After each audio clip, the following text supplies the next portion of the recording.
ഇതിന്റെ സ്പെഷ്യൽ റെസിപ്പിയാണ് എള്ളി ചിക്കൻ എന്ന് പറയും. ഒരുപാട് വേദിയിൽ ഫസ്റ്റ് പ്രൈസ് അടിച്ചിട്ടുണ്ട് ഞാൻ. എള്ളി ചിക്കൻ നുള്ളി തിന്നാൻ തരൂ.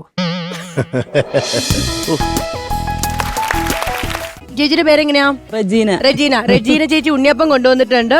സീമ ചേച്ചി കൊണ്ടുവന്നിരിക്കുന്നത് എന്താണ്? കടലമിഠായി ആണ്. പക്ഷെ സാധാരണ നമ്മൾ കടയിൽ നിന്ന് മേടിക്കുന്ന കടലമിഠായി അല്ല. ഇത് എന്റെ കൈ കൊണ്ട് എന്റെ വീട്ടില് ഞാന് കരുപ്പട്ടിയും പനങ്കൽക്കണ്ടും ഉപയോഗിച്ച് ഉണ്ടാക്കിയ കടലമിഠായിയാണ്. വളരെ മധുരമൊന്നുമില്ല. സാധാരണ കടയിൽ നിന്ന് കിട്ടുന്ന ആ ഒരു മധുരം ഉണ്ടാവില്ല. പക്ഷെ ഹെൽത്തി ലൈറ്റ് മധുരമായിരിക്കും. പക്ഷെ കട്ടൻ ചായയും ഇതും കൂടി ഉണ്ടെങ്കിൽ പിന്നെ ഒരു മഴക്കാലം അതെന്താ പ്ലേറ്റിൽ എന്നാ? മുട്ടമാല മുട്ട സുർക്കാണ്. ഫുൾ ഡെക്കർ ഗാർണിഷ് ചെയ്യാ അല്ലേ? അതും ഗംഭീരമായിട്ടാ ചെയ്തിരിക്കുന്നത്. ഹായ്, എന്റെ പേരെന്നാ? ഷംല. മലപ്പുറം മണ്ണാർക്കാട്. ഉണ്ണിയപ്പം ഞങ്ങൾ ഓൾറെഡി ടേസ്റ്റ് ചെയ്തു. ഞങ്ങൾക്ക് കിട്ടിക്കോളും. അടുത്ത എനിക്ക് തോന്നുന്നു അതെന്തോ ബ്രൗണി ആണോ? സൈഫുനിസ ബേക്കറാണ്.